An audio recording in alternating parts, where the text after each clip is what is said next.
Assalamualaikum warahmatullahi wabarakatuh.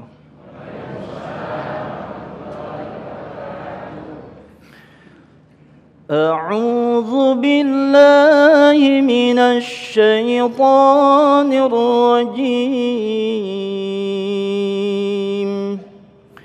بسم الله الرحمن الرحيم.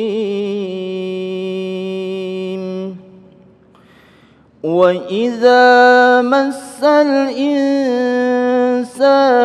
ضر دعانا لجنبه أو قاعدا أو قائما فلما كشفنا عنه ضره مر كأن لم يدعنا إلى ضر مسه كذلك زين للمسرفين ما كانوا يعملون ولقد أهلكنا القرون من قبلكم لما ظلموا وجاءتهم رسلهم بالبينات وما كانوا ليؤمنوا كذلك نجزي القوم المجرمين صدق الله العظيم. Assalamualaikum warahmatullahi wabarakatuh. Bismillahirrahmanirrahim. Assalamualaikum warahmatullahi wabarakatuh.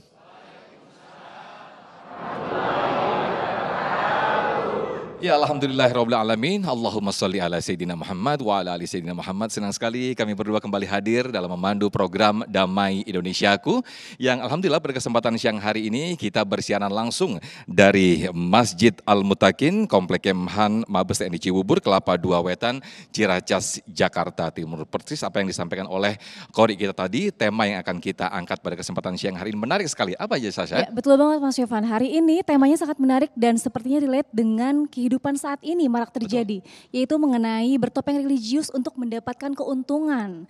Dan juga telah hadir bersama kami guru-guru dan ustadz kami, di antaranya ada Kiai Haji Khalil Nafis. Dan nanti juga akan berbicara juga Kiai Haji Misbahul Munir dan Ustadz muda kita Ustadz Azhari Nasution. Di segmen pertama ini pemirsa langsung saja kita simak penceramah dari Ustadz Azhari Nasution yang akan menyampaikan tentang pentingnya menjadi sosok yang religius. Pemirsa lah inilah Damai Indonesiaku yang dipersembahkan oleh Sarung Wadimor, tentu sarung kita. Selamat menyaksikan. Bismillahirrahmanirrahim. Assalamualaikum warahmatullahi wabarakatuh. Alhamdulillahirabbil alamin. Allahumma salli ala sayyidina Muhammad wa ala ali sayyidina Muhammad. Allahumma rzuqnal ikhlasa fin niyati wal qawli wal amal. Allahumma inna na'udzubika minal fusuq wasyiqaq wan nifaq. Ya Allah, berikan kemurnian niat dalam hati kami. Kami berlindung menjadi orang-orang yang munafik. Amin ya rabbal alamin. Tuan-tuan guru, para alim ulama, para kiai, guru-guru saya, Kiai Khalil Nafis, Kiai Misbahul Munir, mudah-mudahan Allah berikan kesehatan wal afiyah. Bapak Ibu, tema ini bagus sekali kita bincangkan. Selain tema ini menarik, tema ini juga menjadi otokritik buat kita. Jadi ketika kita berbicara bermuka dua, berlindung di balik atribut agama, sesungguhnya kita sedang tidak menunjuk siapa-siapa. Tapi kita sedang mengevaluasi diri kita, jangan-jangan kita termasuk orang yang kayak begitu. Assalamualaikum. Bapak Ibu yang dimuliakan Allah. Syekh Izzuddin Ibn Abdus Salam, Sultanul Ulama. Beliau punya salah satu karya namanya Syajaratul Ma'arif. Dalam kitab itu ada satu fasal, beliau tulis faslun fil i'rad anil munafiqin. Menjauhkan diri kita dari circle orang-orang yang bermuka dua, munafik. Beliau sadur satu ayat surah At-Taubah ayat 95. Di ayat itu Allah Subhanahu wa taala berfirman, fa'aridu anhum innahum rijsun. Jauh-jauhlah dari circle orang yang munafik karena mereka itu najis. Begitu luar biasa kecaman Al-Quran kepada orang yang bermuka dua. Ibu-ibu, Bu, jangan sampai jadi orang yang bermuka dua. Kenapa? Biaya poles wajahnya mahal. Wajah satu aja biaya make up ibu berapa? Apalagi bermuka dua. Saudara, hipokrit, munafik. Dan orang munafik ini susah ya. Kalau orang yang memusuhi Islam, jelas. Orang yang menerima Islam, Muslim, jelas. Tapi orang yang munafik, dia berada di antara dua ini. Karena itu dia disebut munafik. Asal katanya nafaqo, kata Imam Raghib Al-Asfahani, pakar bahasa Al-Quran, kata munafik ini atau istilah munafik ini melambangkan dua arti. Berapa? Yang pertama makna dasarnya habis. Yang kedua makna dasarnya lubang. Habis, orang Arab kalau menyebut dagangan saya habis nih, laku, kejual. Bahasa Arabnya nafaqal bay', komoditas yang saya jual habis. Barang dagangan saya laku, terjual. Emang kalau mau cepat laku, bermuka dua gampang urusan itu. Kenapa orang bermuka dua? Dia pengen untung, dagangannya habis. Waalaikumsalam. Istilah munafik juga kata Imam Raghib Al-Asfahani punya makna lubang. Nafiqaul yarbu', lubang tikus. Lubang itu punya dua wajah. Yang ke sana lubang, pintu masuk, yang ke sini pintu keluar. Ada dua lubang. Tikus ketika dia masuk, dia tahu ada yang mengancam nyawanya. Ketika yang mengancamnya tidak ada, dia keluar lagi dari sarangnya. Orang yang bermuka dua, hipokrit, munafik, berlindung dengan atribut-atribut agama, apapun agamanya. Karena dia tahu dengan masuk ke lubang itu, dia selamat. Begitu nyawanya tidak terancam, dia keluar lagi. Jadi dia masuk ke lubang menggunakan lubang atribut agama. Ini yang bahaya. Ini menarik ya.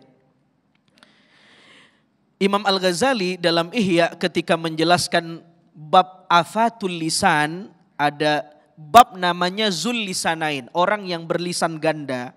Orang yang berlisan ganda karena dia punya wajah ganda. Orang yang punya wajah ganda karena dia munafik.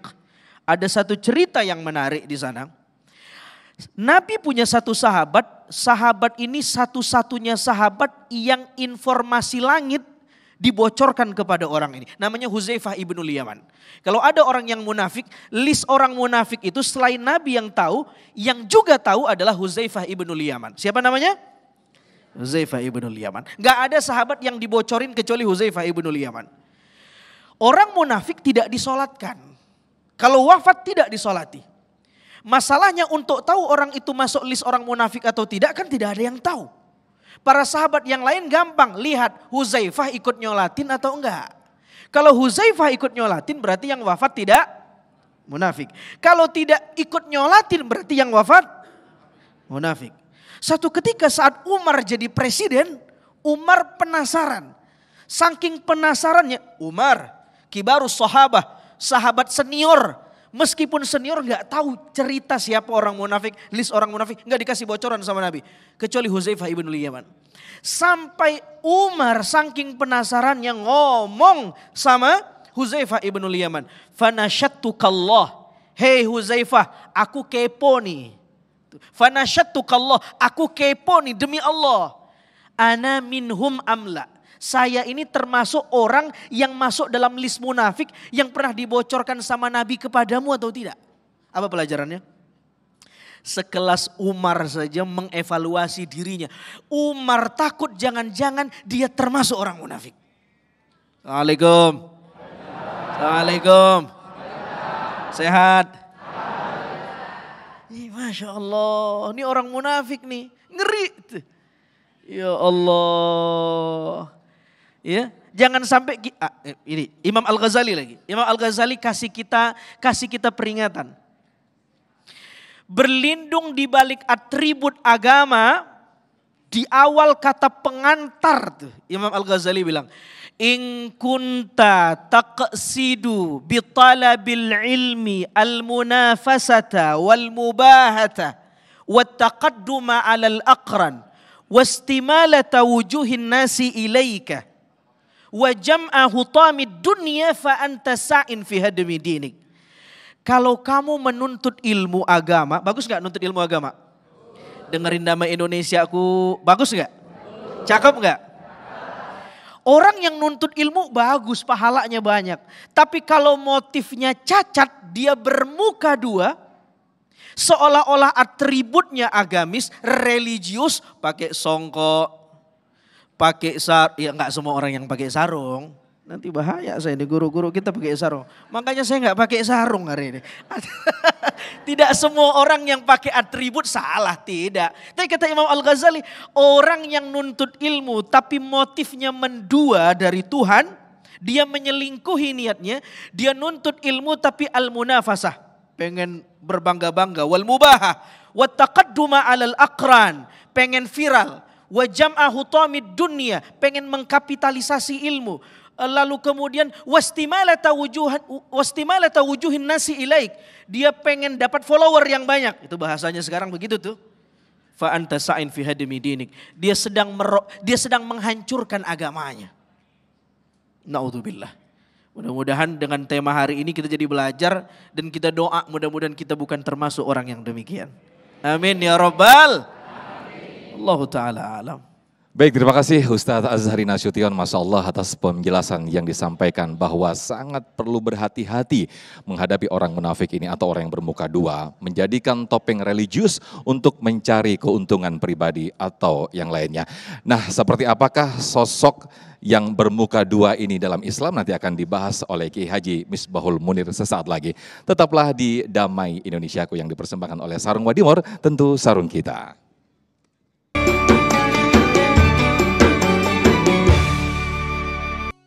Ya pemirsa, kembali lagi dalam Damai Indonesiaku, dan tadi kita telah mendengarkan penjelasan dari Ustadz Azhari bagaimana kita harus menjadi sosok yang religius. Ini dalam artian berkomitmen dalam menjalankan ajaran agama. Nah, kali ini akan disampaikan tausiah mengenai apa makna muka dua dalam Islam yang akan disampaikan oleh Kiai Misbahul Munir. Silahkan Kiai.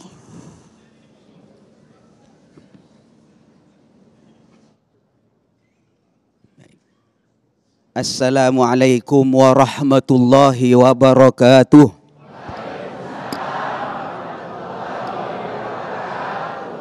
Bismillah, alhamdulillah. Wassalatu wassalamu ala rasulillah. Sayyidina Muhammad ibni Abdillahi wa ala alihi wa ashabihi wa man tabi'ahu wa walah amma ba'du. Para jamaah sekalian, apa yang disampaikan oleh Ustadz Azhari mulai awal sampai akhir rasa-rasanya menyinggung diri saya. Karena yang beratribut agama yang paling mantap ini kelihatannya saya.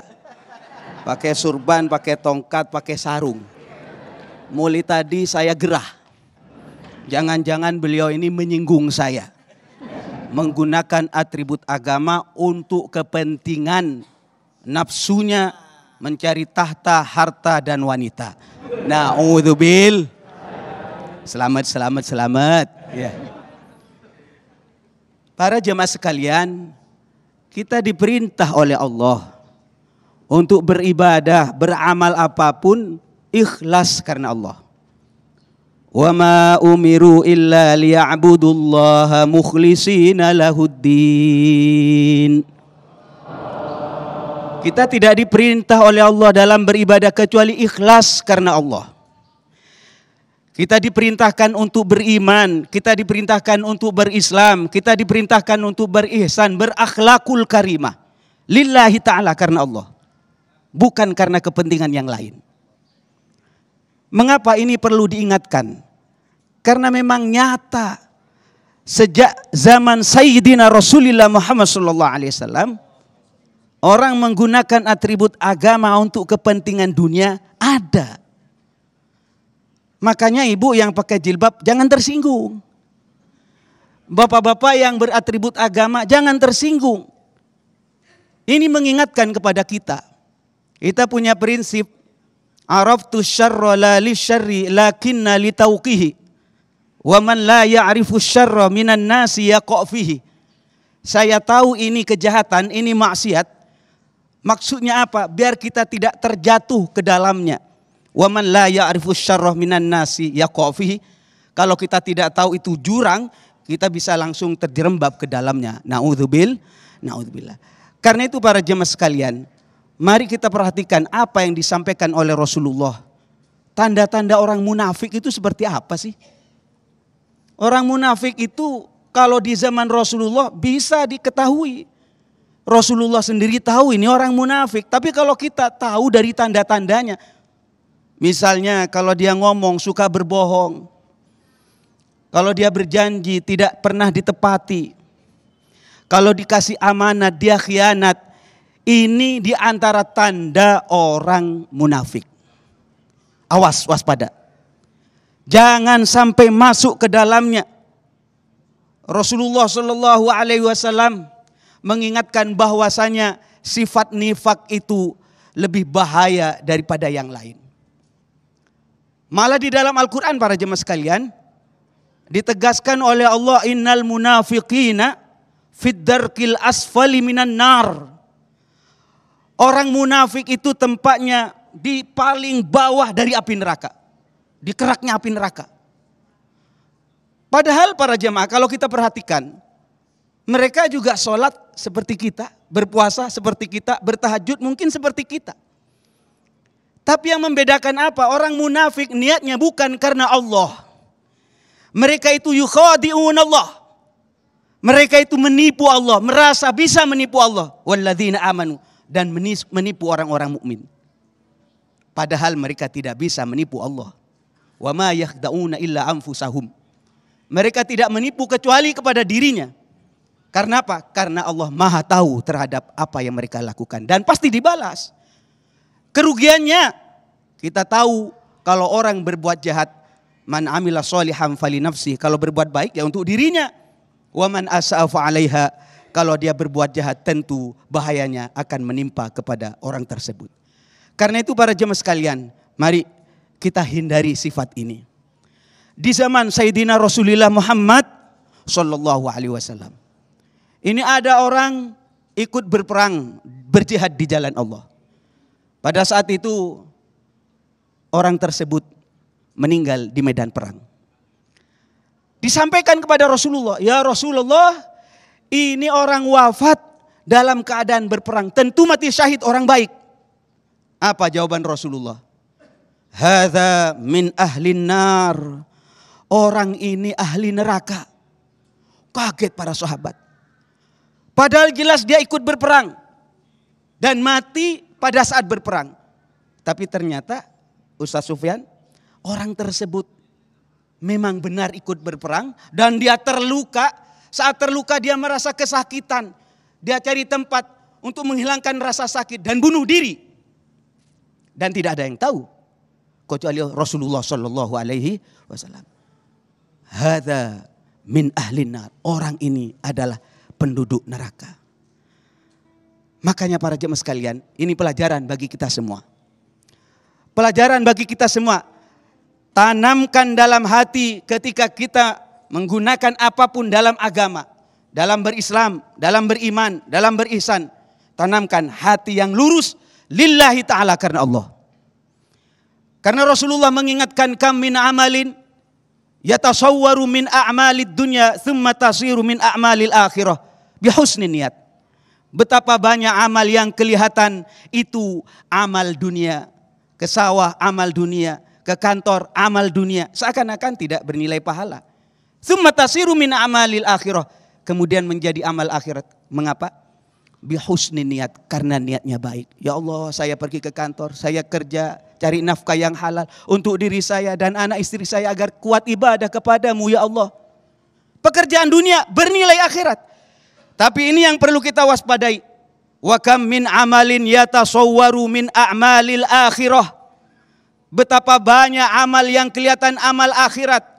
Salat amal akhirat. Haji umrah amal akhirat. Tahajud amal akhirat. Tsumma tasiru min a'malid dunya. Kemudian menjadi amal dunia tidak bernilai pahala di sisi Allah. Mengapa? Bisu'in niat. Karena niatnya tidak baik. Karena itu para jemaah sekalian, apa yang disampaikan oleh Ustadz Azhari, apa yang disampaikan oleh saya mulai tadi ini, bukan menuduh orang-orang yang telah berbuat baik. Saya sudah pakaian baik Pak Kiai, sudah berjilbab Pak Kiai, mengapa Kiai masih curiga saja? Enggak, tidak curiga. Peringatan kepada kita agar kita tidak masuk ke dalam perilaku semacam ini. Makanya para jemaah sekalian, Sayyidina Rasulullah SAW mengingatkan, awas jangan sampai kita mempunyai penyakit munafik semacam ini. Mengapa para jemaah sekalian? Bahayanya luar biasa. Maka kemudian dikatakan tadi, orang munafik itu fid darkil asfali minan nar, ada di tempat yang paling bawah di neraka. Karena orang munafik ini perilakunya seakan-akan kita, tapi sejatinya adalah musuh yang nyata. Mudah-mudahan kita jauhi dari sifat munafik. Amin, amin ya rabbal alamin. Terima kasih Kiai Haji Misbahul Munir telah menjelaskan kepada kita semuanya bahwa hal ini sangat relate sekali, hal ini sangat fenomenal sekali apa yang kita lihat selama ini. Sosok yang biasanya, yang selama ini kita lihat berbuat kriminal, namun ketika dia di meja persidangan berubah menjadi sosok yang religius. Inilah menjadi otokritik bagi kita dan kembali dikuatkan oleh guru kita tadi bahwa kita luruskan kembali niat kita untuk benar-benar beribadah kepada Allah Subhanahu wa taala. Lantas bagaimanakah larangan agama dalam memanfaatkan kepentingan pribadi untuk meraih simpati pribadi? Nanti insya Allah akan dijelaskan oleh guru kita Kiai Haji Khalil Nafis. Sesaat lagi tetaplah di Damai Indonesiaku.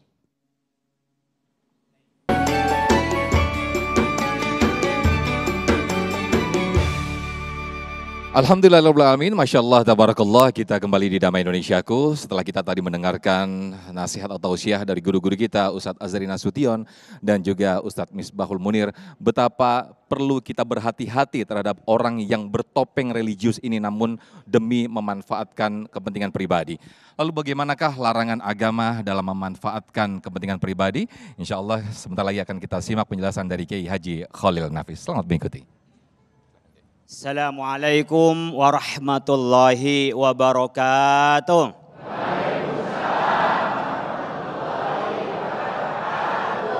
Bismillahi masya Allah, la yasrifu su'a illallah. Bismillahi masya Allah, la yasukul khaira illallah. Bismillahi masya Allah, makana min ni'matin faminallah.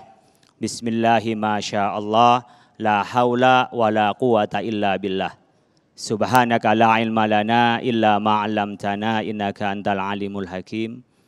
Bapak Ibu sekalian yang dirahmati Allah Subhanahu wa taala, pada kesempatan ini kita bicara soal keagamaan kita. Kita muhasabah karena Allah, bukan karena siapa-siapa. Paling tinggi nilai keagamaan itu mahabbatullah. Al-Ghazali menyebutnya yang juga diringkas Ad-Dimashqi dalam kitab Mau'izatul Mu'minin min Ihya' Ulumiddin, disebutkan tahqiqu mahabbatillah, menyatakan cinta kepada Allah. Pak, dulu menyatakan cinta ke ibu bagaimana, Pak?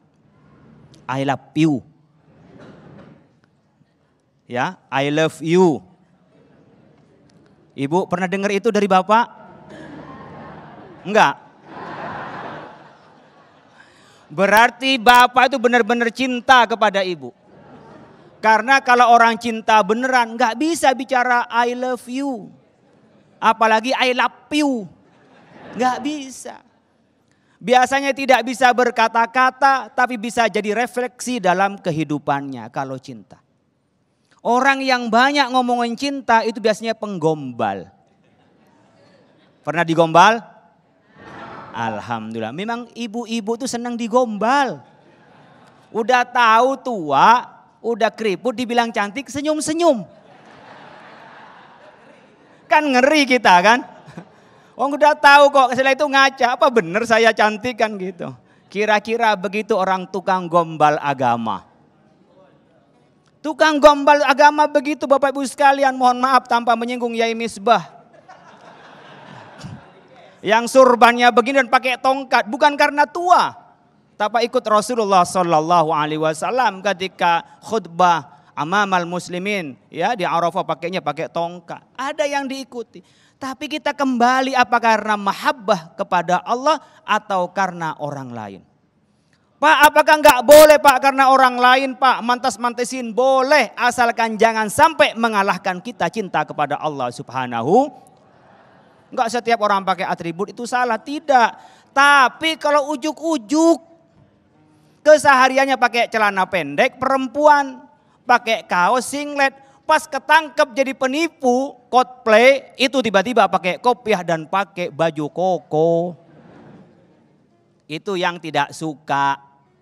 Kenapa? Apakah baju ada agama Pak? Enggak ada agamanya baju, tapi kebiasaan kita mempunyai stigma. Kalau sudah pakaian seperti Kiai Misbah, Yai Azhari, Nasution ini pakai orang yang beragama. Ini kalau pakaian begini, tiba-tiba orang nggak pernah pakai itu setelah menjadi pesakitan lalu pakaian seperti itu. Apa tujuannya? Kan kita kebawa, jangan-jangan kebiasaan orang ustadz ini jadi narapidana ini. Kita biasa jadi narasumber bukan jadi narapidana. Bapak Ibu sekalian, demikian juga di musim politik begini. Kadang-kadang orang-orang gak pernah ke masjid, rajin ke masjid, doain dapat hidayah. Awalnya pura-pura, mudah-mudahan dapat hidayah. Tapi kalau tidak Bapak Ibu sekalian, tadi disampaikan oleh Kiai Azhari, disampaikan oleh Kiai Misbah. Kalau karena ini nipu orang, yang dipakai nipu orang agama, itulah yang dosa besar. Allah menyebutkan fawailul lil musallin alladzina hum an salatihim sahun. Itu kan penipu.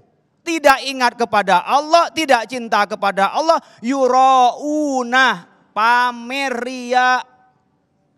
Tapi kalau karena Allah, begitu juga dengan yang lain, biar kita ada jadi teladan Pak, jadi contoh, enggak apa-apa, enggak apa-apa. Tapi kalau semata-mata biar dipilih nanti saat pilkada, pilih saat pilek, pilek itu Bu, apa pilek Bu? Pilek itu apa Bu, pilek Bu? Flu, biar dipilih saat flu. Benar nggak ini? Dipilih saat pilek, biar dipilih pada saat nanti pencalonan presiden, wapres. Ini kalau menggunakan atribut untuk nipu orang, itulah yang dosa. Tapi menunjukkan saya muslim, saya ke masjid, biar anak-anak kita ngikutin kita. Masyarakat tahu pemimpin itu harus rajin untuk connecting kepada Allah. Karena mata ini nggak bisa dipercaya pada dasarnya. Kadang-kadang ketika senang kelihatan cantik, ketika benci kelihatan jel. Begitu juga Bapak Ibu sekalian, ketika kita dalam keadaan senang, keringat pun juga nyaman. Coba ketika kita ini dalam keadaan benci, parfumnya pun benci. Ini bisa kita lurus secara berpandang bagaimana yang baik kalau kita connecting kepada Allah yang meluruskan kita. Oleh karena itu Bapak Ibu sekalian, jangan sampai karena kepentingan pribadi itu kita menggunakan agama, kemudian agama untuk menipu orang. Tapi untuk kepentingan pribadi kita menggunakan agama, bagaimana agama menyelamatkan kita dan menyelamatkan masyarakat untuk kepentingan pribadi dan untuk kepentingan agama, itu enggak apa-apa, malah dianjurkan. Makanya ketika kita sedekah, kalau tidak karena kepentingan silahkan sembunyi-sembunyi saja. Tapi untuk dakwah pada orang, saya ngasihkan sedekah berapa banyak, boleh biar orang pada ikut pada kita.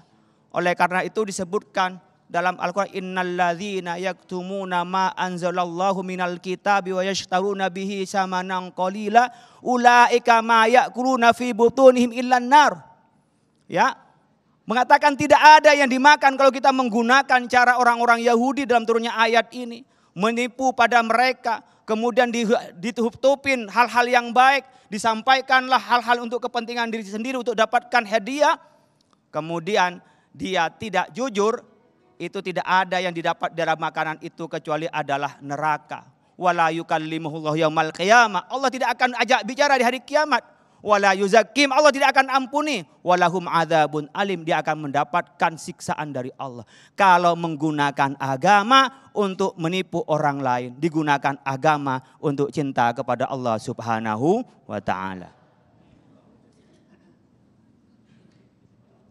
Baik, terima kasih Kiai Haji Khalil Nafis telah menyampaikan betapa fenomena selama ini banyak orang yang menggunakan topeng religius, menggunakan topeng agama yang sebelumnya kita melihat banyak sekali dia melakukan kriminal atau ketika masuk ke pesakitan atau ke meja persidangan berubah menjadi sosok yang sangat religius. Ini menjadikan otokritik dan juga sekaligus evaluasi bagi diri kita dan juga di sekitar kita bagaimana kita menanggapi atau merespon orang seperti ini. Nah, saya yakin banyak sekali pertanyaan-pertanyaan yang sudah siap di antara para jamaah dan juga pemirsa di rumah.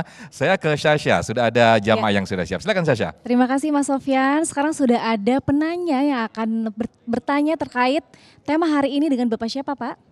Bapak Jiwa Setiaji. Bapak Jiwa Setiaji, silahkan pertanyaannya Pak. Baik, terima kasih. Assalamualaikum warahmatullahi wabarakatuh.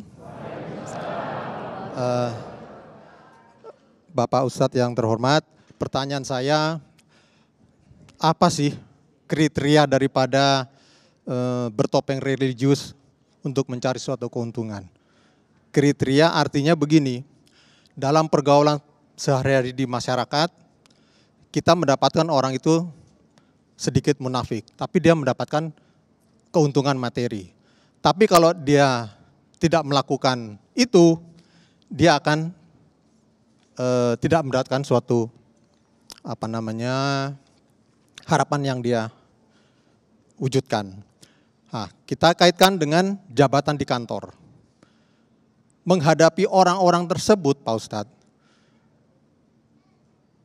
rekan kita lihat sebagai seorang munafik, tapi dia mendapatkan suatu peran tugas yang sangat luar biasa di satuannya.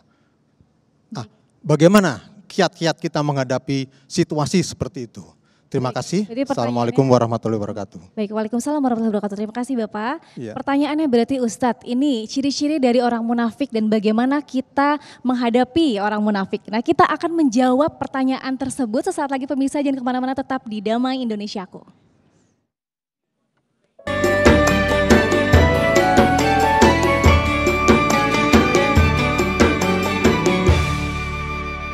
Terima kasih pemirsa, masih di Damai Indonesiaku dan kita akan menjawab pertanyaan yang tadi sudah ditanyakan di segmen sebelumnya.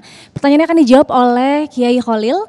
Pertanyaannya itu apakah bagaimana ciri-ciri orang yang munafik dan bagaimana cara kita menghadapi orang yang munafik, terlebih lagi jika orang itu sudah mendapatkan peran yang dipercaya di masyarakat, Kiai.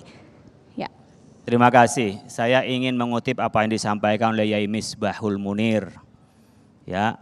Bahwa alamatul munafik itu salah ya, ada 3 ciri orang munafik. Kalau idza tumina khonah, lihat track record ketika dia menjabat. Kalau ketika menjabat itu dia bisa memenuhi janjinya atau tukang janji sampai lupa janjinya sendiri. Nah, biasanya orang yang banyak janji itu mudah sekali melepaskan dan melalaikan janjinya. Jadi gampang ini kalau nanti mau milih teman-teman ini, kalau gampang janji, gampang PHP itu. Apa PHP itu? Palsu. Itu berarti orang munafik itu. Kalau dikit-dikit beri janji.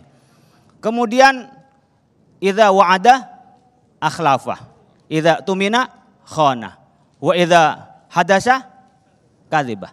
Jadi kalau dia ngomong bohong. Jadi gampang cara ciri-ciri ini. Orang ini gampang bohong, gampang janji, dan kalau dikasih amanah pelintut. Nah, itu udah ciri-cirinya 3. Itu kata Nabi, bukan kata Khalil Nafis ya. Itu kata Nabi. Cara ngadepinnya gimana Pak? Kalau sudah tahu caranya begini, jangan kasih lewat. Ngerti kasih lewat? Oh ya udah, yang penting ngerti, lanjutin saja nanti. Jangan kasih lewat dia. Jangan pernah kasih kepercayaan. Jangan pernah percaya, jangan dekat-dekat sama kita. Tadi kayak Azhari sudah sampaikan. Itu akan menular ke kita. Ibu bapak sekalian, kenal boleh Pak? Boleh kenal, tapi jangan jadikan sahabat. Kalau kenal dengan siapa saja, jangan sampai mutus silaturahim. Tapi kalau menjadikan sahabat sebagai patron kita, mitra kita, pusing kita. Oleh karena itu cukup kenal saja. Saya ingin membandingkan bapak ibu sekalian, ibaratnya rumah. Kalau ada tamu yang baik sekali, masih ada keluarga, bisa diajak ke ruang keluarga. Tapi yang masuk kamar itu cukup istri. Jangan ngajak perempuan lain ke dalam kamar, ketangkep. Jadi keluarga sampai di ruang keluarga. Kalau ada teman baik, sahabat, sampai di ruang tamu. Kalau tukang pak pos, cukup depan pintu, pagar. Bahkan gak sampai masuk dalam pagar, di ruang pagar. Kalau ada orang yang itu butuh tanya-tanya, silakan buka pintu. Tapi tak sampai pintu kamar, pintu rumah, hanya pintu pagar. Kira-kira seperti itu Bapak Ibu sekalian. Orang-orang yang sekiranya gak dikenal, kita gak perlu kita membukakan pintu kita. Cukup berbicara, jangan juga pelit bicara. Tapi kita sampai bicara, yang baikan dikit sampai halaman, baikan dikit sampai depan rumah, kursi depan, baikan dikit sampai ruang tamu, keluarga di ruang keluarga, yang masuk kamar hanya istri. Ini untuk kita step by stepnya. Demikian Bapak Ibu sekalian, di dalam kita menyikapi bagaimana orang-orang yang berkepentingan pada kita. Orang yang gak tahu kebatilan, mudah kepleset pada kebatilan. Orang yang gak ngerti politik, mudah dikibulin dengan politik. Oleh karena itu, perlu ngerti politik biar kita tidak diakalin oleh politisi. Dan tidak perlu kita jadi politisi semua. Yang politisi bukan berarti jelek politisi, ada yang baik politisi Bapak Ibu sekalian. Karena tidak mungkin kita mengubah tanpa kebijakan, tapi juga tidak sedikit politisi juga yang tidak baik. Begitu juga birokrat kita, banyak yang baik, tapi juga ada oknum-oknum birokrat. Mudah-mudahan kita menjadi mawas diri, termasuk buat saya sendiri. Amin, amin. Baik, ini menarik apa yang disampaikan Kiai Khalil tadi di segmen 3 tadi, Yai. Mungkin nanti akan bisa ditanggapi oleh Ustadz Azhari Nasution menanggapi fenomena yang ada sekarang ini. Banyak orang berbuat korupsi, kemudian berbuat jahat setelah dipesakitan, ternyata berubah menjadi sosok yang religius. Harapannya mungkin husnuzonnya kita, mudah-mudahan dia mendapat hidayah. Namun kita yang muslim ini jadi image-nya jadi, waduh ini kok jadi sosok atau kostum religi jadi kesannya jadi negatif. Mungkin bagaimana tanggapannya Ustaz Azhari? Fadal. Itu di Al-Maidah, di An-Nisa. Jadi ini tren ya, orang kalau ada masalah dia berlindung di balik atribut agama. Saudara Al-Quran udah ngomong tuh. Yastaghfuna minan nas wa la yastaghfuna minallah. Mereka punya ciri-ciri orang yang munafik itu berlindung di balik manusia, tapi mereka tidak berlindung di balik Allah. Maksudnya begini, mereka berlindung di balik hal-hal yang bisa memperbaiki nama mereka di hadapan manusia. Yang penting saya di hadapan manusia nama saya baik. Meskipun saya koruptor misalnya, saya rampok, saya mencuri, tapi ketika saya ditangkap, saya pakai kopiah. Dengan pakai kopiah, paling tidak asumsi orang berubah. Saya koruptor, mungkin waktu korupsi lagi khilaf. Tapi sebenarnya soleh. Buktinya pakai songkok. Jadi yang kena songkok kiai gitu loh. Padahal atribut tidak bisa dihilangkan. Islam posisinya begini memandang atribut ya. Allah nyuruh kita pakai atribut. Khudhu zinatakum inda kulli masjid. Pakai pakaian yang bagus, atribut yang bagus kalau kamu mau ibadah ke masjid. Tapi di saat yang sama Islam bilang, innallaha la yanzuru ila ajsamikum wala ila suwarikum walakin yanzuru ila qulubikum. Tuhan tidak melihat atribut kamu, Tuhan tidak melihat rupa kamu, fisik kamu, yang dilihat hatimu. Jadi posisi Islam tuh ada di tengah-tengah. Tidak melarang atribut, kalau atribut dilarang gawat. Masa kiai mau ganti pakai helm? Ya. Ya, atribut perlu, yang tidak boleh mempolitisir atribut, ya kan? Atribut boleh, yang nggak boleh mempolitisir atribut. Tadi nggak kenal atribut, begitu ditangkap pakai atribut. Nah, ini yang nggak boleh, mempolitisir atribut. Jadi Ya agak susah ya. Kita kalau ngelihat ada orang yang ketangkap korupsi lalu dia pakai songkok, mau dibilang jangan pakai songkok, ya agak ribet juga. Ya paling tidak ini jadi evaluasi buat kita. Jangan gampang latah melihat orang pakai atribut. Karena tidak semua orang yang menggunakan atribut itu melambangkan religiusitas, kualitas keagamaan. Banyak orang yang atribut tapi pada saat yang sama dia hanya mempolitisir atributnya. Wallahu ta'ala alam. Nah, mungkin bisa ditambahkan Kiai Misbah. Ini kan tadi kalau tadi Ustadz Azhari menyinggung seorang koruptor berubah menjadi religius. Apalagi sekarang ini tahun-tahun pemilu. Nah, ini banyak yang berubah menjadi orang religius. Bahkan yang, mohon maaf, yang non-muslim pun berubah memakai songkok, kemudian memakai atribut-atribut muslim. Tanggapannya, Kiai Misbah, fadhal. Baik, di satu sisi saya ingatkan bahwa di saat kita menggunakan atribut agama, sadarlah itu memang perintah Allah. Menutup aurat perintah Allah. Bapak berpakaian muslim semacam ini ya perintah. Ini tataran syariat. Makanya kemudian jangan sampai lupa niat dalam hati itu apa. Ingat saudara, di zaman Sayyidina Rasulullah SAW, beliau pernah menyampaikan, Innallaha la yu'ayyidu hadzal din birrajulil fajir. Jadi kadang-kadang agama ini kuat dengan orang-orang semacam itu. Menggunakan atribut agama untuk menipu. Menggunakan agama sebagai topeng. Tapi kadang-kadang Islam kuat oleh sebab macam begitu. Orang model seperti itu. Lah ini saya bukan suudzon. Saya bukan menuduh bapak dan ibu, enggak. Mengingatkan kepada kita, jangan sampai kita seperti itu. Atribut tetap jalankan, tapi yang penting niatnya. Amin. Mudah-mudahan kita selalu diluruskan dalam niat kita masing-masing. Selanjutnya ke Sasa, silakan, sudah ada penanya yang sudah siap. Silakan Sasa. Terima kasih Mas Sofyan. Dengan Bapak siapa Bapak? Saya Pak Muhammad Zaid. Pak Muhammad Zaid. Pertanyaannya silahkan Pak. Assalamualaikum warahmatullahi wabarakatuh. Hamdan syukran lillah, salatan wa salaman ala rasulillah. Mohon mungkin kami penerangan para kiai. Kami bangga dan kemudian kami sangat gembira melihat para kiai di depan ini. Dari Pak Khalil Nafis di MUI, saya lihat puluhan jabatan yang di bangku beliau. Kemudian Bapak kita yang di tengah ini adalah dari NU, makanya pakaian hijau beliau. Kemudian Azhari Nasution, ini kiai muda menurut saya, sangat bernas. Tapi kami ingin bertanya para kiai, kalau tadi Khalil Nafis menyampaikan bahwa orang munafik ini harus kita jauhi.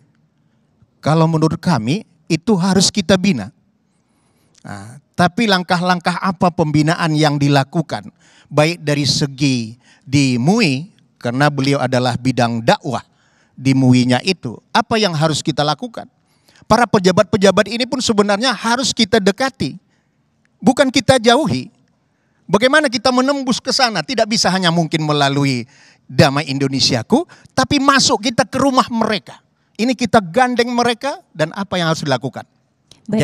Jadi yang kami maksud bahwa apa langkah-langkah yang kita lakukan untuk mengatasi orang-orang yang munafik ini. Karena sejak Nabi pun sudah ada. Ini kami mohon penjelasan dan penerangan dari kiai-kiai kami yang sangat kami agungkan di tempat ini. Demikian, wabillahi taufiq. Assalamualaikum warahmatullahi wabarakatuh. Waalaikumsalam warahmatullahi wabarakatuh. Terima kasih banyak pertanyaannya Bapak. Silakan kepada Kiai Khalil untuk menjawab pertanyaannya, Pak Kiai. Terima kasih Bapak. Kita ini berbeda berteman dengan kita berdakwah. Bagi ibu-ibu sekalian, bapak sekalian, yang imunitasnya itu kecil atau rendah, maka mudah ketularan penyakit. Ya, imunitasnya yang rendah, maka saya sampaikan kepada awam, jangan dekat-dekat, jangan jadi teman, karena nanti pasti ketularan. Nah kalau bagi pendakwah apakah didekatin Pak? Itu kewajiban bagi pendakwah. Karena imunitasnya udah kuat. Kayak dokter umpamanya sudah ngerti cara mengenanganin COVID. Tapi kalau yang nggak ngerti nanganin COVID, itu bisa kena COVID. Yang dokter aja kena COVID, apalagi yang enggak. Jadi orang baik-baik kadang-kadang mau masuk di birokrasi, mau masuk di politik, awalnya saya berjuang. Orang baik-baik nyampe di sana ketularan Pak. Oleh teman-temannya. Ada enggak kan? Ada. Nah itu, oleh karena itu bagi pendakwa yang sudah imunitasnya bagus wajib Pak. Kayak saya sebagai ketua di MUI katanya tadi, saya pengasuh pesantren. Imun saya kadang-kadang masih kecil Pak, ini masuk enggak? Ini masuk apa enggak kan gitu. Itu kadang-kadang masih mikir-mikir, oh nyari orang yang lebih imun dari ke sana. Jadi kalau tingkatan orang awam ya beda-beda dengan orang yang memang sudah punya tahu caranya. Gimana Pak caranya mengatasi ini? Saya tadi dengan istilah kelakarnya jangan kasih lewat. Jangan mana caranya? Yang pertama jangan pernah jabatan-jabatan strategis diberikan pada orang munafik. Karena akan hancur. Kalau Bapak Ibu sekalian nanti milih presiden, wakil presiden, milih anggota dewan, pastikan milihnya itu karena Allah dan dipastikan orang itu akan amanah. Lihat kalau ngomong, lihat kalau dia janji, lihat kalau dikasih amanah sebelumnya, mungkin menjabat Pak RT, Pak RW, mungkin pernah menjabat apa di lingkungannya, kita harus kenal. Jangan dikasih lewat tuh, jangan dipilih orang yang seperti itu. Karena kita punya hak untuk menentukan milih dan tidak. Jangan sampai Ibu Bapak nyari yang benar, tapi Bapak Ibu sekalian nunggu-nunggu serangan fajar. Ini sudah fajar kok belum diserang ini. Ini kan mikir kan, lah saya kok belum diserang, tapi sudah fajar. Katanya ada serangan fajar, sampai terbit matahari kok nggak ada serangan-serangan juga. Adanya serangan terbit matahari. Lah kalau kayak begitu Pak Ibu sekalian, gimana bisa cari pemimpin yang benar? Bagaimana bisa kita membenarkan atau memperbaiki Indonesia? Enggak mungkin. Dimulai cara kita memilih, itu yang pertama. Yang kedua, kalau saya, Ibu Bapak punya kewenangan menunjuk orang, saya punya pesantren. Saya rekrut orang yang akan jadi kepala sekolah di SMP dan SMA saya. Saya akan lakukan secara terbuka. Kemudian ada seleksi, tim seleksi mulai dari kemampuan intelektualnya, kemampuan memimpin dan seterusnya. Kemudian kita rapatkan mana yang paling benar, ikhtiar. Kemudian kita cari dia backgroundnya dari mana. Bahkan kita harus tahu keluarganya bagaimana, tinggalnya di mana, harus tahu.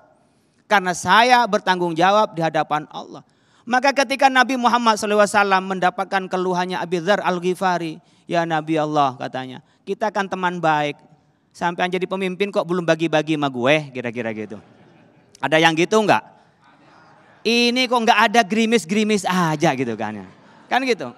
Ini apalagi hujan, gerimis aja enggak ada nih.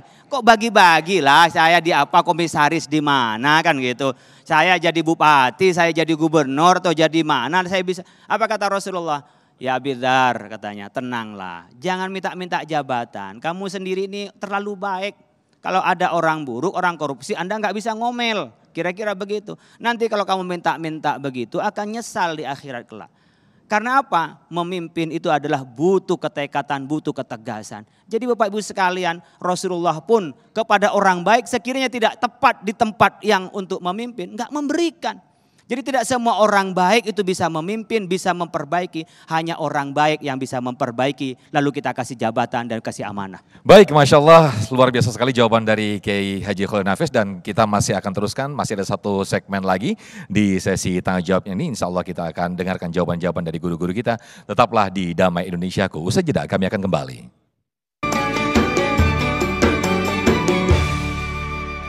Ya, masih bersama kami di Damai Indonesiaku. Kita masih dalam sesi tanya jawab. Dan sekarang sudah ada penanya ketiga di sebelah saya dengan Ibu siapa Ibu? Ibu Yuyun Ayuni. Ibu Yuyun, mangga silakan pertanyaannya Bu. Bismillahirrahmanirrahim. Assalamualaikum warahmatullahi wabarakatuh.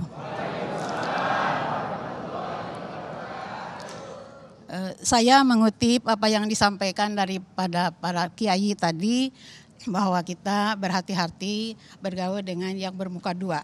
Tadi memang sudah dijawab. Yang kedua, bagaimana kita mencari agama itu harus hati-hati. Belajar agama harus berhati-hati. Nah, yang akan saya tanyakan, apa yang harus kita lakukan agar kita terhindar dari sifat munafik tersebut? Terima kasih. Wassalamualaikum warahmatullahi wabarakatuh. Waalaikumsalam warahmatullahi wabarakatuh. Pertanyaan yang bagus dari Ibu Yuyun. Ya, kepada Ustadz silakan untuk dijawab kepada Ustadz Azhari. Bismillahirrahmanirrahim. Bagaimana ini pertanyaan bagus banget dan menjadi pertanyaan kita semua nih Bapak, Ibu-ibu. Gimana caranya agar kita terhindar dari sifat munafik? Yang pertama, kita pilih circle yang baik. Komunitas yang baik. Majelis perkumpulan yang di situ orang-orang baik. Sehingga kita kena baiknya. Agamawan bilang, kualitas agama seseorang itu tergantung bagaimana temannya. Kalau temannya orang-orang baik, insya Allah agama kita juga baik. Umumnya begitu. Ada juga orang yang di komunitas tidak baik, tapi dia tetap baik. Oh, ini imunitasnya kalau bahasa Khalil, imunitasnya sudah tinggi nih. Tapi hati-hati, munafik ini kan kalau istilah Al-Quran, fi qulubihim marad. Ya kan? Fazadahumullahu marada. Dia penyakit, patologi, penyakit jeroan yang tidak kelihatan. Karena dia penyakit, ya maka juga kita harus cek diri kita. Kira-kira kita punya potensi terserang penyakit itu atau tidak. Kalau kira-kira berpotensi terserang, maka mawas diri. Jangan menjadikan dia teman dekat. Kira-kira begitu. Yang kedua, selain kita pilih circle yang baik, ya, kita berdoa. Nabi mengajarkan kita doa, Allahumma inni a'udzubika minal fusuk, ya, wasyiqaq wan nifaq. Ya Allah, aku berlindung agar supaya tidak menjadi orang yang durhaka, orang yang fasik dan orang yang nifak. Jadi berdoalah kita agar kita ini tidak termasuk orang yang semacam itu. Agar kita tidak termasuk orang yang semacam itu. Lebih penting daripada itu, jaga pertemanan kita. Hidayah ini kata para ulama, dia akan berbuah mirip seperti tanaman. Tanaman itu akan berbuah tergantung satu, tanahnya baik atau tidak. Kena sinar matahari atau tidak. Disiram atau tidak. Dipagerin atau tidak. Kualitas keagamaan kita akan baik tergantung 4 tadi. Dipagerin atau tidak. Pagar itu simbol istiqomah. Yang kedua, kena matahari atau tidak. Disiram atau tidak. Dia ke majelis ilmu atau tidak. Ngaji atau enggak. Yang ketiga, tanahnya baik atau enggak. pH-nya sesuai apa enggak. Benihnya subur tapi tanahnya tidak bagus, enggak akan tumbuh. Kita orang yang baik. Tapi di tanah yang gak baik, di komunitas yang gak baik, di circle yang gak baik, di teman-teman yang gak baik. Maka iman kita bisa-bisa tidak tumbuh. Agama kita bisa hancur karena berada di tanah yang tidak baik. Maka jaga tanahnya, kena sinar matahari dan siraman air, nasihat yang baik. Lalu kemudian istiqomah, dipupuk, dipagar, dibentengi dengan doa. Dengan demikian kita terhindar dari sifat munafik. Wallahu ta'ala alam. Baik, terima kasih Ustadz Azhari Nasution. Boleh ditambahkan Kiai Haji Misbah. Fadal Kiai. Terima kasih. Para kiai mengingatkan kepada kita soal pertemanan ini. Kalau kita ingin tahu seseorang apakah baik atau tidak, ya jangan tanya yang bersangkutan dong. Kalau saya ditanyain Kiai Misbah baik apa tidak? Wah baik. Tanya kepada siapa? Beliau menyampaikan bahasa anak muda. Circle-nya siapa? Lingkarannya siapa? Anil mar'i la tas'al fasal an qarinihi. Fa innal qarina bil maqarini yaqtadi. Kalau kamu ingin tahu seseorang, jangan tanya yang bersangkutan, tapi tanya kepada temannya. Dengan siapa dia berteman? Grup WA-nya dengan siapa? Makanya para jemaah sekalian, wa kunu ma'as shadiqin. Kiai Khalil menyampaikan, bergaulah dengan orang yang baik. Walaupun beliau mengingatkan tadi, kalau yang tidak baik, tinggalkan. Ya, tadi mengusulkan, loh kalau ditinggalkan tambah gak karu-karuan. Milih ini. Jadi obatnya Kiai Khalil ini adalah obat umum tadi, yang tidak baik jauhi. Terus bagaimana Pak Kiai? Lah itu urusan pendakwah itu. Urusan dokter itu. Kalau tidak ahlinya nanti ketularan. Ini saya katakan dokter ruhani. Karena itu para jemaah sekalian, ada satu hal yang perlu kita garis bawahi. Ke dalam kita harus hati-hati, jangan sampai kita yang ngomong ini kena penyakit munafik. Jangan mulai tadi kita ngomong munafik, munafik, munafik keluar, lupa ke dalam. Bagaimana ciri orang munafik di antaranya? Ayo kita periksa. Orang munafik itu wa idza qamu ila sholati qamu kusala di antaranya. Orang munafik itu kalau mengerjakan sholat aras-arasan katanya orang Jawa. Malas. Yura'unan nas. Maunya kalau selfie, kalau dilihat sama orang, kalau ada CCTV baru khusyuk. Angkat tangan. Kenapa? Difoto. Selfie tidak dilarang, foto tidak dilarang. Persoalannya niat dalam hatinya itu menipu orang. Ya ini menggunakan topeng agama untuk mendapatkan harta, tahta, wanita dan untuk kepuasan nafsu semata. Na'udzubillah. Ini mohon maaf sekali lagi saya tidak menyinggung siapapun. Kalau tersinggung berarti sampean luka dong. Baik, ini menarik. Mungkin bisa ditambahkan Kiai Haji Khalil dan juga mungkin sekaligus jadi penutup ataupun kesimpulan. Ini menarik apa yang tadi dikatakan Ustaz Azhari, munafik. Nah, ada mungkin kita punya niat untuk mengakurkan atau menyatukan dua kubu yang berselisih atau dua orang yang berselisih. Ini saya berperan untuk berbicara ke kubu A begini, kemudian berbicara ke kubu B demi untuk menyatukan atau merukunkan kedua kubu ini. Apakah ini termasuk hal yang munafik? Sekaligus nanti diberikan kesimpulan. Fadal Yai. Ya, di dalam Al-Quran juga disebutkan, Bapak Ibu sekalian, anak-anak kita, menantu kita kadang-kadang di era modern ini nggak ada hubungan dengan orang tua. Milih calon sendiri, nentuin tanggal sendiri, biaya sendiri. Setelah itu orang tua nggak usah ikut-ikut, saya sudah dewasa. Bener nggak Pak? Di kota banyak. Ada sebaliknya di kampung. Pilihkan oleh orang tua, hidupnya juga dengan orang tua, juga apapun masih dengan orang tua. Akhirnya anak-anak tidak dewasa. Di dalam Islam tengah-tengah, ketika anak sudah dewasa, itu anak-anak kita dipersilakan untuk memilih sendiri, tapi di bawah guidance dan koridor orang tua. Maka saat mereka cekcok suami istri, mungkin di kota nggak usah ikut-ikut orang tua. Bahkan hanya rame di media sosial, bapak ibunya nggak tahu. Di Islam mengajarkan hakaman min ahlihi wa hakaman min ahli. Ada arbiter. Ada tim di sini yang mengkompromikan, yang bisa menyatukan antar keduanya. Maka orang yang sebagai arbiter ini tidak perlu dia ngungkap keburukannya, tapi harus tahu persoalannya. Nah saat menyampaikan persoalan itu, dia menyampaikan bagaimana yang baik, itu tidak ada yang bohong. Karena yang baik yang disampaikan, bukan yang buruk yang disampaikan. Mirip Bapak Ibu sekalian, kalau kepengen awet suami istri gampang, catat kebaikan-kebaikannya, lupakan keburukan-keburukannya. Jangan dibalik, buruknya sekali diingat terus. 2 tahun lalu dia lupa ngasih uang belanja, ingat. Lebaran lalu lupa nggak beliin jilbab, ingat gitu. Tapi baiknya yang dikasih belanja, itu lupain semua. 99 baik dilupakan, 1 buruk diingat. Itu akan menjadi hancur. Begitu juga sebaliknya, dari 99 buruk, gak usah diingat. Cukup ingat kebaikan 1, itu akan awet.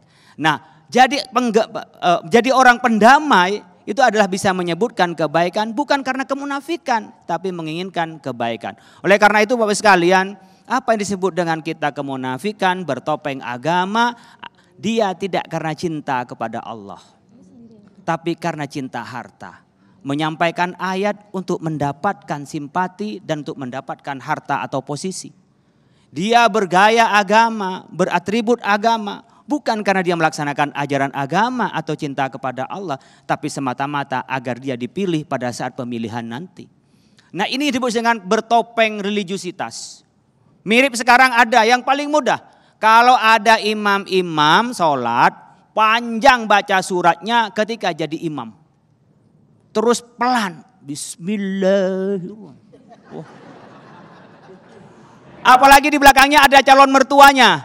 Masya Allah. Ini tanda-tanda orang bertopeng agama untuk dapat simpati. Ketika sholat sendirian, Masya Allah kayak bis super. Wak. Ketika nggak ada orang, dia nggak pernah dia zikir, nggak pernah benar sholatnya, nggak pernah panjang. Giliran jadi imam panjang. Makanya kata Rasulullah kepada Mu'ad bin Jabal, kamu jangan jadi fitnah di Yaman Mu'ad. Sholat di belakang banyak orang tua, nggak kuat lama berdiri, sholatnya lama sekali. Itu afatan. Padahal sholat sendiri pun juga demikian. Apalagi kita sholat ketika banyak orang jadi imam. Itu kita lamain, pas sholat sendiri cepat sekali. Begitu juga dalam kehidupan. Depan orang sok-sok baik. Ketika diupload di media sosial yang baik, pokok orang soleh. Tapi ketika tidak melakukan apa-apa tentang agama kita. Itu adalah kesimpulan dari tema kita. Pura-pura religius, pura-pura beragama. Bukan untuk Allah, bukan cinta kepada Allah, bukan melaksanakan syariahnya, tapi hanya untuk kepentingan diri sendiri dan menipu orang lain. Baik, Masya Allah, terima kasih jazakumullah Kiai Haji Khalil, Kiai Haji Misbahul Munir dan juga Ustadz Azhari Nasution atas tausiah di siang hari ini. Masya Allah, mudah-mudahan menjadi khasanah keislaman kita dan juga menjadi evaluasi bagi diri kita. Mudah-mudahan kita termasuk orang-orang yang dijauhkan dari yang bersifat bertopeng religius. Mudah-mudahan religius selalu ada di dalam diri kita dan selalu diniatkan untuk Allah Subhanahu wa ta'ala. Sesaat lagi kami akan kembali. Ya, tidak terasa pemirsa, kita sudah di penghujung acara, tapi jangan lupa untuk tetap saksikan Damai Indonesia karena kita masih akan live besok ya Mas Sofyan ya. Betul sekali, dengan tema yang juga sangat menarik sekali, yaitu sosok pemimpin dalam Islam. Kita akan saksikan bersama-sama besok live. Dan akhirnya saya Muhammad Sofyan. Saya Sabrina Raisa. Dan juga seluruh kru yang bertugas dan juga pendukung acara ini Sarung Wadimor, tentu Sarung kita mengucapkan terima kasih. Wassalamualaikum warahmatullahi wabarakatuh.